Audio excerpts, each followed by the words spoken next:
এখন আমরা অটোতে করে আমাদের যে ট্যুর গাইড এসছে তিনি আমাদের অটোতে করে হোটেলে পৌঁছে যাবেন। আমরা অটোতে বসে পড়েছি। এটা আমাদের গৌহাটির হোটেল, যেটা একান্ত আপন বুক করেছে। এখানে 1 নাইট স্টে আছে। কালকে সকালে এখান থেকে আমরা বেরিয়ে যাব। এখানে আমরা সবাই ওয়েট করছি, আমাদের হাতে চাবি দিয়ে দেওয়া হবে এবং তারপরে আমরা রুমে গিয়ে ফ্রেশ হয়ে নেব আর দেখি রুমটা কেমন হয়। এই হলো আমাদের রুম। এখানে আমরা 3 জনই থাকবো। আর আমার বলার ধরন দেখে মেবি তোমরা আন্দাজ করতে পারছো যে আমার রুমটা কেমন লেগেছে। এটা অতটা আপ টু দ্য মার্ক নয়। ঠিক আছে, 1 রাতের জন্য।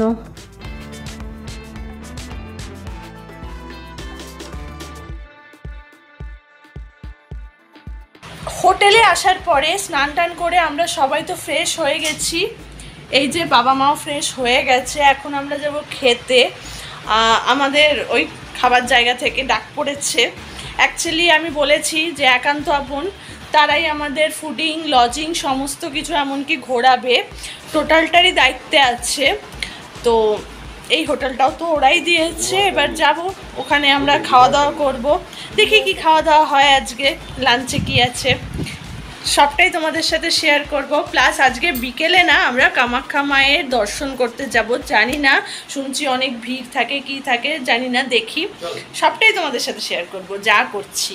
অনেক হোটেল তাদের নিজস্ব যে রেস্টুরেন্ট থাকে, মানে যেখানে তারা বসে খাওয়ায়, সেখানেই পারমিশন দেয় ট্রাভেল এজেন্টকে খাওয়ানোর। আবার অনেক হোটেল কি করে, তাদের ছাদে জায়গা করে দেয় যে সেখানে তারা খাওয়াতে পারে। তো এই হোটেলে কিছুটা এরকম, আমরা ছাদে দেখেছি যে এখানে চেয়ার টেবিল পাতা আছে, তো এখানেই এদের ব্যবস্থা, তো এখানেই আমরা এসে খাচ্ছি।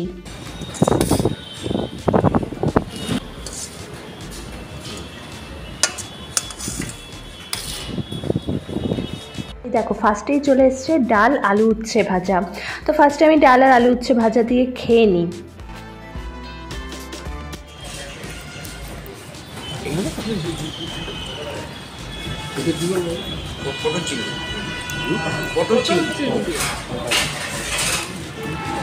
চিংড়ি মাছ দিকে দিতে হবে না, আমি আমাকে পরে ভেটাবেন এইখানে এই যে এখন আবার পটল চিংড়ি দিয়ে গেল, আর দেন কাতলা মাছের কালিয়া, আর শেষে চাটনি পাঁপড়ও বাদ যায়নি। হোটেল দেখে মন না ভরলেও খাবার খেয়ে কিন্তু ফুল মন ভরে গেছে। কারণ সত্যি বলছি, গোপাল কাকু এবং তার টিম এরা মিলে যে খাবার বানায় না, সত্যি ইয়াম্মি বানায়। খাবারগুলো তো অসাধারণ ছিল। খাওয়া দাওয়া করে এই সবেমাত্র নিচে এলাম। এবার একটু শুয়ে পড়বো, কারণ ট্রেনে অনেক জার্নি গেছে, ফুল টায়ার্ড এখন আমরা সবাই। তো এখন একটু ঘুমিয়ে পড়বো, আর তারপর বিকেলে উঠে ঘুরতে যাব, কামাখ্যা মাকে দর্শন করতে যাব। আর দেখি কোথায় কি ঘুরি, সমস্তটা তোমাদের সাথে শেয়ার করব। তোমরা কিন্তু বাস দেখতে থাকো এই ভিডিওটা। আর হ্যাঁ, ব্যাক টু ব্যাক আরও অনেক ভিডিও আসতে চলেছে, সেগুলোও কিন্তু দেখতে থাকো। আমরা এখন বেরিয়ে পড়ছি কামাখ্যার উদ্দেশ্যে। এই যে পাশে আমার বাবা আছে, এপাশে মা আছে। আমরা সবাই মিলে এখন দর্শন করতে যাবো। দেখি দর্শন করতে পারি কিনা, কিন্তু হয় চাই দেখি। এই দেখো এখানকার রাস্তাঘাট কত সুন্দর, কত পরিষ্কার পরিচ্ছন্ন। এখন আমরা যে অটোতে করে ঘুরছি সেটা কিন্তু আমাদের নিজস্ব খরচা, এটা কিন্তু ট্রাভেল এজেন্ট থেকে দেবে না। প্রথমত গৌহাটি ওদের ঘোরানোর প্ল্যানে নেই, আর দ্বিতীয়ত এমন অনেক জায়গায় থাকে যেখানে ট্যুর বাস অ্যালাউ নয়। আর এই যে দেখো এবার পাহাড়ের পথ ধরে নিয়েছে, পাহাড়ের বাঁক দেখলেই বোঝা যায়। এই দোকানটা থেকে মা এখন পুজোর ডালা কিনে নিচ্ছে, পুজো দেবো ইচ্ছা আছে।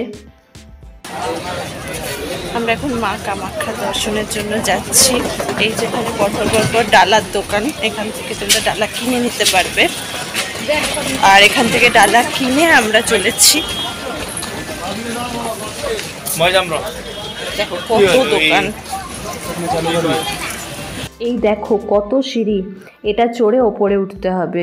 এটা হচ্ছে মন্দিরের মেন গেট, এটা দিয়েই ভেতরে ঢুকতে হয়। এই হচ্ছে মা কামাখ্যার মেন মন্দির।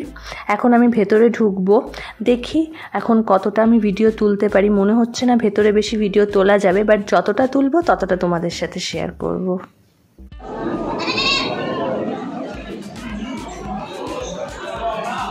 মা কামাখ্যার মেন মূর্তি তো আরও উপরে রয়েছে, তবে এখানে নাকি মা কামাখ্যার সেম দেখতে মূর্তিই রয়েছে, আর এখানেও শুনছি পুজো করা হয়।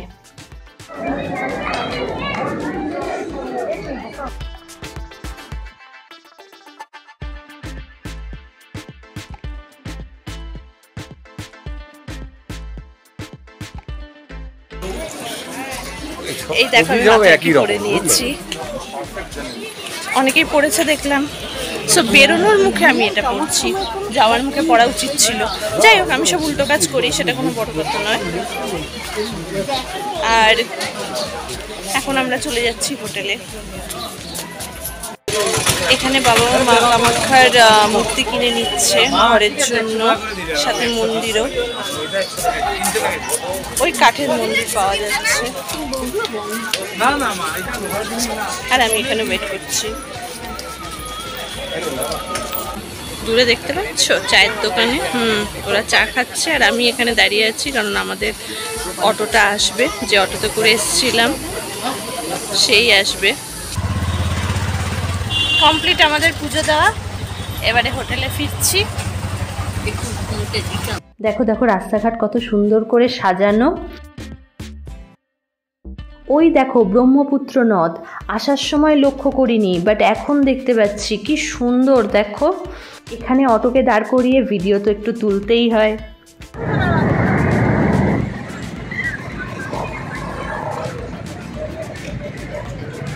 এটা ব্রহ্মপুত্র নদ।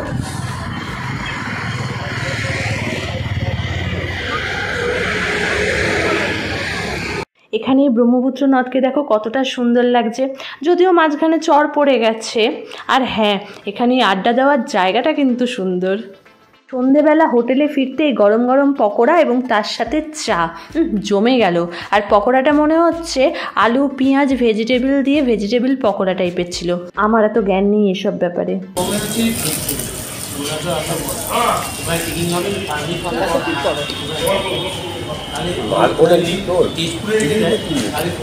মায়ের ফোনে ব্যাক ক্যামেরা, আর এটাতে ফেরার সময় আমার